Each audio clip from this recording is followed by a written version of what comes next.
someone, and I'm not going to use this listener's name, I'll thank him, but one of the listeners recently, let me try to read what he wrote here without saying his name. I work backstage at Smackdown. I have a 21-page document that an agent producer left near Pyro. Oh, God. He never came back for it. It has details of every single segment of the show, including the scripted promos. Oh, Jesus. And it has who the agents are. He also says Sami Zayn was the one that stood out the most as walking around rehearsing his promo all night. Do you have any interest in knowing who the agents are? You bring this up every now and then. Well, I didn't know you were going to go there for that question. I was just, before we get to that, what the fuck? At one point, when we have the production meeting, let's say pay-per-view or Raw taping day or whatever, the production meeting would be at noon or at 11 in the morning or whatever. Everybody is giving out the format for the show, right? Not only the agents and the wrestling side of people, the people on creative and the agents and Vince and the announcers, but also the TV crew, camera people, director, producer, the important people that are in the production meeting. And the WWF back in the 90s, there was probably 30 people in those meetings. So I can't imagine what they look like now. Every fucking format had a name on it. Because if a format was found laying around, you knew exactly who to go to and beat about the head and face with a ball-peen hammer. Because for exactly the reason that the formats had too much information. And if you left it laying around, it's like you're behind enemy lines in World War II and you're leaving government fucking secrets where the Nazis can find them. You are exposing the business when you leave the formats or the paperwork around where building employees and janitors and security people or whoever can find them, which is why that's what their formats always, it made me uncomfortable anyway, because the format is the same that's given out to everybody and it has everything. It has the interviews. It has who's going to go over, play whose music at the end. That's why I've said before, TV formats in wrestling used to be one page. Segment 1, segment 2, 3, 4, 5, 6. Open, desk, announcers, to ring, match. Out of match to VTR interview. That was all that was on the format. You could hang that up on the fucking wall in any building you were in. And yes, everybody knows a TV show has to have a run sheet. You got to know what match is coming up one after another, but it didn't give anything away about the business. Then the WCW started doing a lot of paperwork, but the formats remained the same, and you had extra paperwork to give to fewer people, only the people that needed to be in on what was going on in terms of those promos or those matches or whatever. The WWF formats started being fucking 7-8 pages for a single show, and they would put in verbiage, and they would put in finish, or they'd put in music cues. And then if you start leaving that around, then you're completely fucked if an outsider finds it. And now that they've got a 21-page run sheet for a fucking TV show that includes everything, and they're leaving them around like your goddamn bubblegum wrappers. What the fuck? Here they are calling me right now to find out what's going on. Hold it.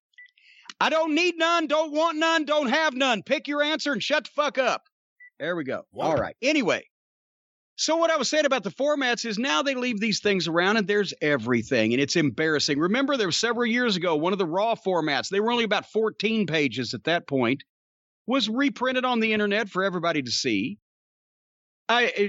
Dusty, literally, when we went to TV for the syndicated TV or for TBS, he would have a fucking piece of paper that he had handwritten, everybody's initials or their nickname. Kevin Sullivan was either Sully or Devil. Dennis Condrey was DC Cab, because that's when the movie came out. Bobby Eaton was BLE, Bobby Lee Eaton. It'd be BLE and DC Cab versus Maggie and whatever the fuck, right? Magnum TA. And that's all that was hanging on the wall. You didn't know what the fuck it was if you were working on the show, barely. But now they just throw this paperwork around and expect it. Oh, my God.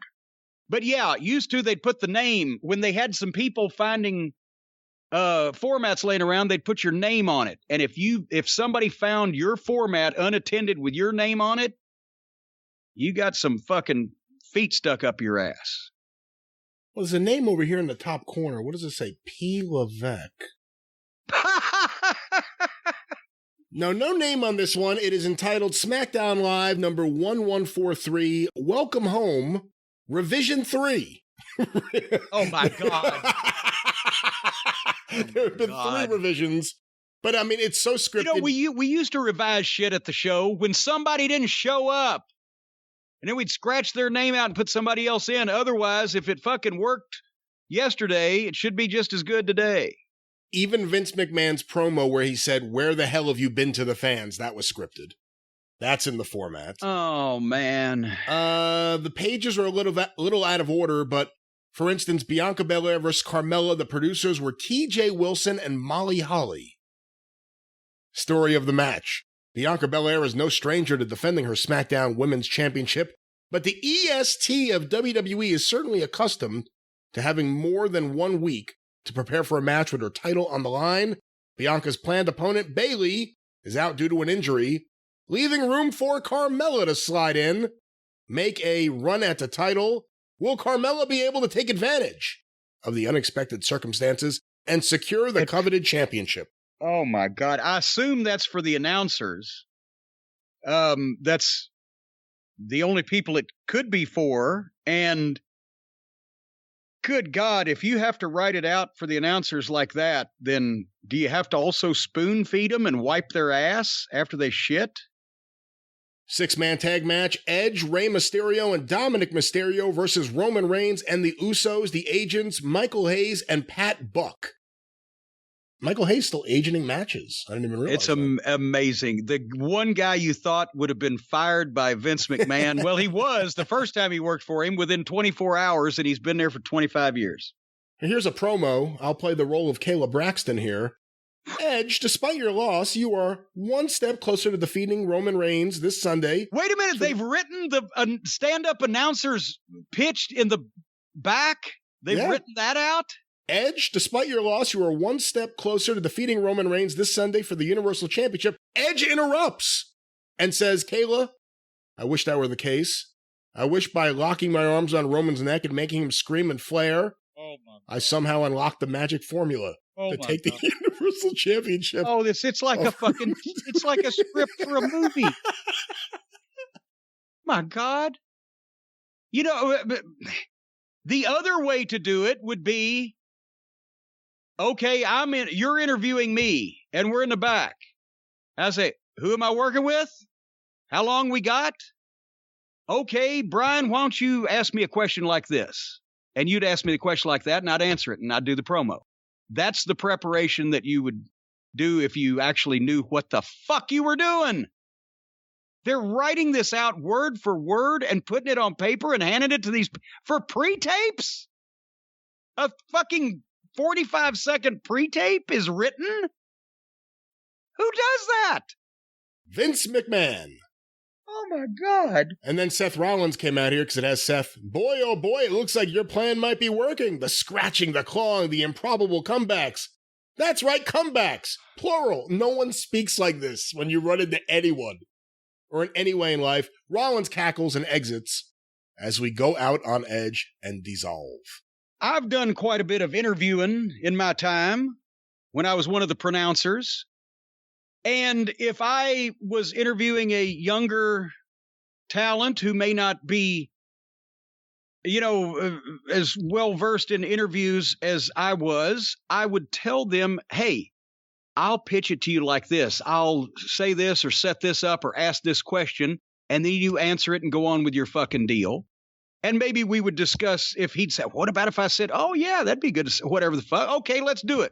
Let's try one. If it's live, then you're not going to try one. You're just going to do it. But if it's tape, okay, let's try one. And you do that.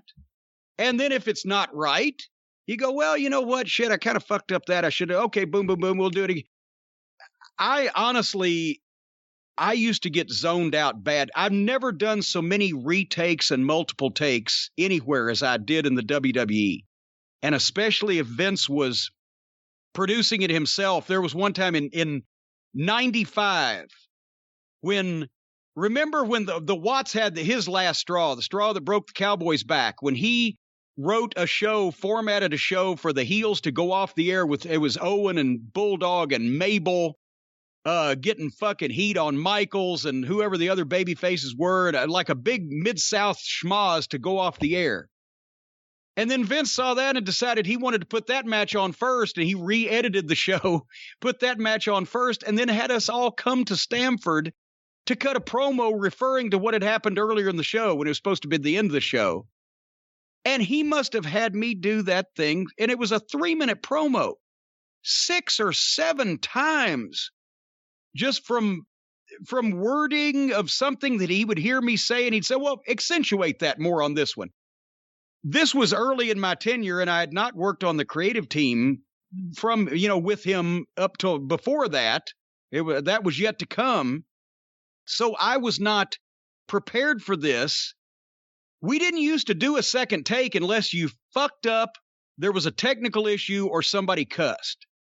And I've got to be honest, my entire career, in most cases, after 2 or 3 times doing a promo, I start to zone out. I can't, then everything after that is not as good as the original ones were. So, and of course, I'm not talking about if I bust something because I fumfer and mispronounce some word or somebody's name or whatever, but I'm talking about if I do a promo, oh my God, who can this be now? I don't know. There. Anyway, when I start doing a promo, and I do a promo, and then I have to redo it for some technical reason, or there was noise, or blah, blah, blah, or whatever. But my promo has been fine. Okay, I'll try to do it again. But if they said do it again, lighting or whatever, and they were big on lighting up there, I can't get it back, because when you do a promo, it should not sound rehearsed. Well, if I'm saying basically the same thing every time now, over and over, besides the fact I'm getting bored with it because I did my shit and they didn't have their shit together, it's not as spontaneous, it's not as good. The more you do it, the less good it gets. So the first take usually is the best one, and that's the one I always try to go with. And that's just the way we all learned it, because most of the shit was live or one take or time is of the essence. And then when you start redoing shit, retaking it over and over to get this and that, then you lose all the fucking oomph out of it. And for someone to have given me a piece of paper with everything I was supposed to say, well, that would have been insane, because how am I going to memorize that? It would sound like I'd memorized it if I could, which I probably couldn't. So you say with any top talent or any talent, you go and say, here's your point. Here's who you're working with. Here's how much time you've got to talk. Here's where we're going, the match or the fucking town or the way to further the story, whatever. Here's your bullet points. Run the play. You're the talent. You're the fucking player. I'm the coach. Run the fucking play. There's your goddamn information. If you have to write, I've written, as I've mentioned, in OVW and a lot of times in Ring of Honor, when it was only me and Delirious or me and OVW by myself giving everybody all of their shit, I would write the story that the guy should be telling in the promo, what he's supposed to be talking about, who, etc. And I would write it down, and then I would tell him verbally the promo. Here's what you need to be talking about. And I'd tell him verbally like I would say it. And then I'd say, here's everything I just said on paper. Now put this in your own words and tell me the story back. Don't say what's on the paper. Tell me the fucking story. The paper is there so you can remember all the fucking bullet points. They have wrung all the fucking spontaneity out of this thing. So, but anyway, what I was saying is they do a lot of takes up there and they get worse every time. And scripting the goddamn question from the interviewer, Jesus Christ. I've done 5,000 interviews, and I've done 5,000 interviews where I was interviewing the other person because I was the TV announcer. Nobody ever had to write the fucking question. Brian, it's been over a week since WrestleMania. We've seen that big match that you had with Dave Meltzer where you stuck his head up his ass. Well, now what do you want to do next? It's a goddamn question to lead to the talent. I started with his head. Next is his feet. But now you're going to stick his toes in his ears. When you got your toes stuck in your ears, well, as Phil Hickerson would say, you're in a hell of a position. If he really was my opponent, I'd probably go for the fingers, now that I think about it. Anyway. Apparently there was a confrontation backstage, Jim, produced by TJ Wilson and Molly Holly. Bianca Belair minding her own business when Carmella showed up. Bianca steps to Carmella and gets right in her face. Carmella waves her off, saying, "Wait, honey, I'm here to take the pressure off you. When we're out there in the ring, no one will be looking at you. All eyes will be on me, the most beautiful woman in all of WWE and the next SmackDown Women's Champion." Bianca plays along and says, "Oh, God, no. They're even giving stage direction?" "If I'm being honest, you're right. I am stressing." Carmella smiles as Bianca pauses. Oh. Bianca then says, "Because I can't decide. Should I break your cheekbones first? Or maybe I'll snap you like a twig and save your face for last." Carmella snaps. "My face belongs in a museum, honey." Yeah, because it's 500 years old. If you're lucky, that's where you will go after I make your career extinct. And then that ends, and the next segment here. The commentators note that the paranoid, perplexing, passionate, so-called conspiracy victim, Sami Zayn, is next. And I need to, once again, these are out of order. I'm trying to find... 21 pages of that. No wonder the show stinks so bad. Sami Zayn promo on the way to the ring, produced by Devon Hughes. That's Devon Dudley, isn't it? Devon Hughes. No, that's his son. What? His son's a producer? Wait a minute. Well, wait a minute. Well, but I thought his sons are Daryl but nobody calls Devon Devon. Well, it says Devon. Again, I read it as Devon because typically when you see that name, it would be Devon. But Devon Hughes. Is it D-E-V-O-N? It is. That's Devon. That's not Devon. Devon is D-V-O-N. Well, it says I think it's the same guy here. Well, goddamn, why now they're giving... I get, but now, you know what? I started to laugh at that, but they actually do call the boys by their real names now in conversation and when they're talking to each other. They call the guys by their real fucking names now. That's another thing they do that confuses the fuck out of me. Okay, so Devon Dudley's one. I bet they would, if Abdullah the Butcher had been the fucking producer, they would have producer, Larry Shreve. Devon Dudley's one of the producers. Who do you think is the other producer of that segment? Why would there need to be two fucking producers? Was it for what is this now? Sami Zayn's promo on the way to the ring. How long is it going to take him to get to the ring? What's one guy's going to blow up telling him everything to say? The other guy has to tag in and finish it? What the fuck? How many people does it take to screw a light bulb in? Here, come here. Generico, here's what you're supposed to say on the way to the ring. You got the microphone, say this, that, and the other thing, and blah, blah, blah. Go. What the fuck? Two producers, I have no idea. Well, segment 21 is Sami Zayn promo on the way to the ring. And then that leads to segment, or that was segment 20. Segment 21. Well, wait a minute. No, that's not segment. That's item. Item 20, excuse me. Because there's only, in a 2-hour, well, it's a 3-hour program for Raw, right? They still can't have 21 No, SmackDown, segments. 2 hours. Or SmackDown. Okay, is it a line item or is it a segment? It's a separate item, but it's the end of that segment. Every item has a different number, right? Yes. Okay, segment 1. Oh, this is segment 4. It says right here. Okay, 4. see, here's another screwy thing that they do. Their formats got so big that instead of just saying, now we're talking about seg 5, what item number? Because they would number all the items from top of the show to bottom. Entrance music for this guy, number 1. Entrance music for that guy, number 2. Introductions, number 3. Match number 4. music after number 5, all this shit. So then you had to I'm talking about item number 62. Oh, that's in segment 9. It's fucking ridiculous. Anyway, item number 21 in seg 4. The other producer in that segment, you didn't guess it. I said I couldn't. Jason Jordan. Oh. We just saw him on the roster and said, what happened to that guy? But he's the guy, he had a neck injury and they've made him an agent. He's the guy that had the neck injury, right? I believe so, yes. They've made him an agent. I again ask, why did there need to be 2 agents for a fucking guy's 45-second promo on the way to the ring?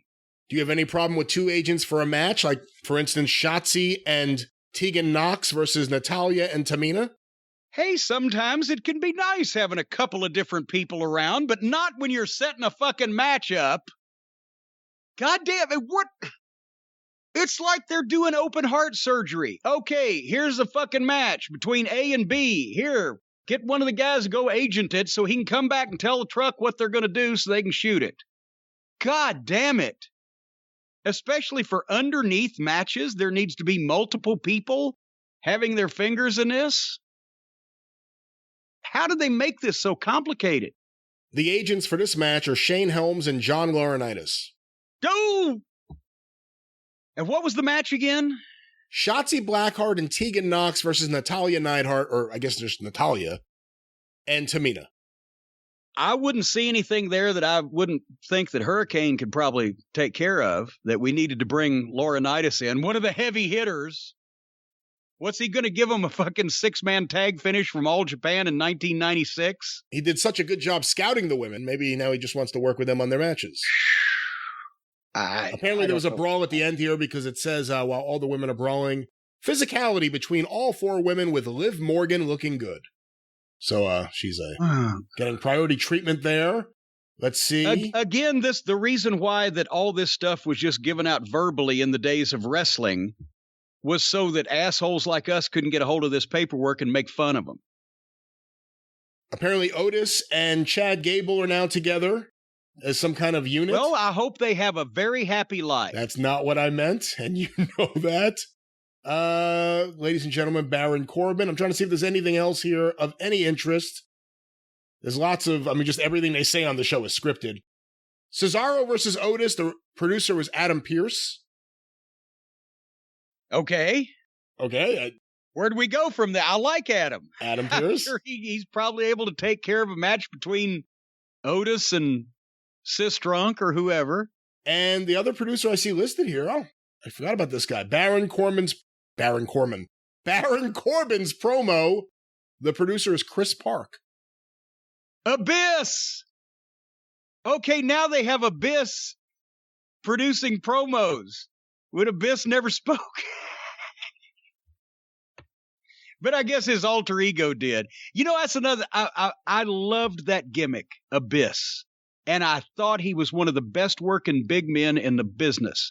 When I saw him first, Ring of Honors, where I saw him first, like 2005, before I'd even gone to TNA the next year. But then I'm like, this guy is a fucking superstar, right? The problem was, he got the Mick Foley bug too. He had to do the hardcore shit. And he couldn't see that he was a huge guy with a different look that could move like a cruiserweight, and all of his shit looked good and didn't hurt people and just work. He had to do the hardcore shit and the thumbtacks. One time he came up to me after one of those matches. He's like, was it okay? Was it okay? I said, you have a 200 thumbtacks sticking in you. Go take the thumbtacks out of you, right? Fuck. And I would try to pitch stuff to Dutch because Dutch was on creative. I was just agenting. But I would say, Abyss could do this and that. The problem is Abyss will do everything.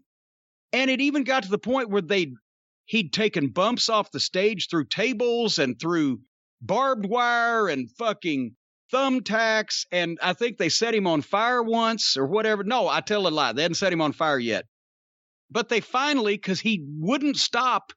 Not only did he want to be in these matches, but he wouldn't work like a monster because that way he couldn't take all those bumps through shit.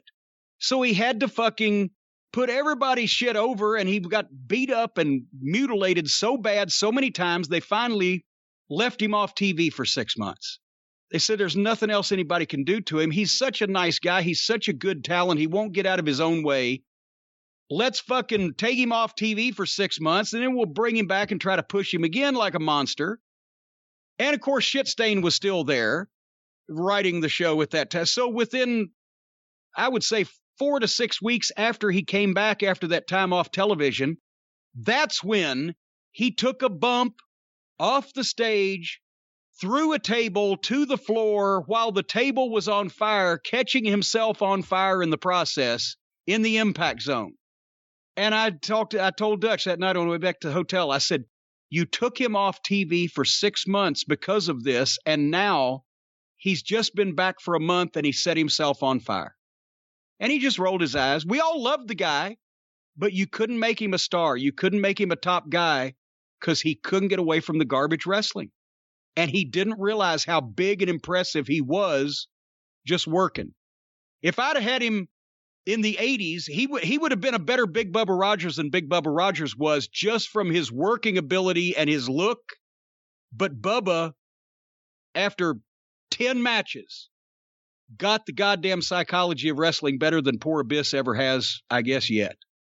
And that's why Bubba became the boss man and became a huge fucking star. Well, Abyss, we'll close with this. He produced this Baron Corbin segment. You've been following the exploits of Baron Corbin? Since he lost his Possum Kingdom, no, I have not. Well, here at segment 9, we opened up with a wide shot voiceover note, set up and tossed to a VTR package entitled The Continued Downward Spiral of Baron Corbin. And then we get a live shot of Baron Corbin in the ring with RF Mike, producer Chris Park. Here's the promo. It's no secret the past few weeks have been the most difficult time of my life. You all just saw it. I lost everything. My crown, my car, my investments, my savings. Wait a minute.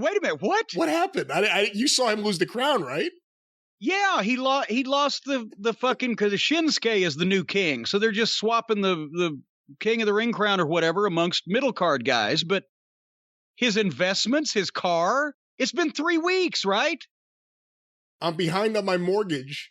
What? He hasn't even had time to make another payment. He just lost the thing last month. And the bank is threatening to start foreclosure proceedings. Oh, God damn it. What? Wait a minute. My daughter is sick because she has to eat canned pasta instead of...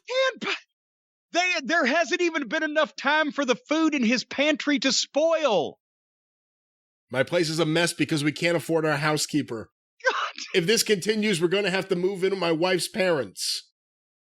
At this point, we have a bullet point that says reactions. Corbin pauses to compose himself. And then he continues.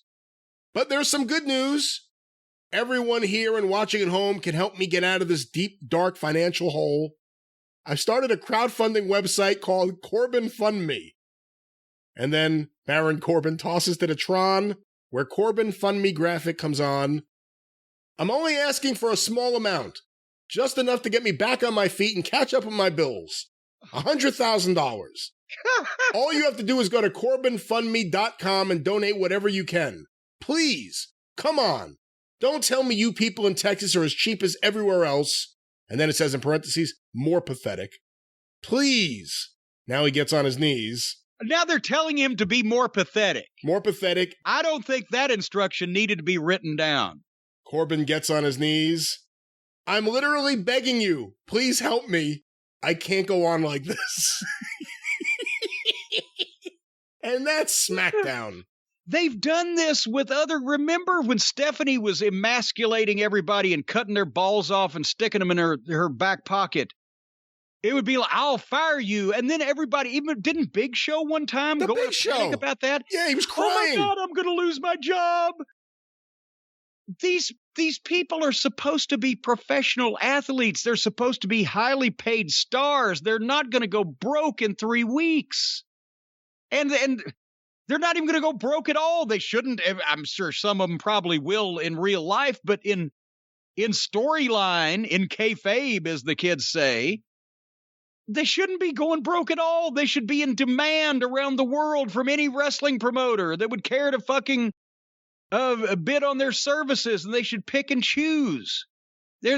People don't want to see stars that are scant days away from being kicked out of their house. They can look at their fucking family and see those people.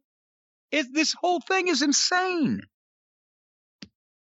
Well, one final thing I noticed here, there was a fatal four-way, Big E versus Kevin Owens versus King Nakamura versus Seth Rollins, the producers, Jamie Noble, and Sean Daivari. I like Sean Daivari a lot, and I like Jamie Noble. I don't know him as well, haven't worked with him as many times as I have with Sean. But you can't blame those guys. They've got a job. They're getting paid.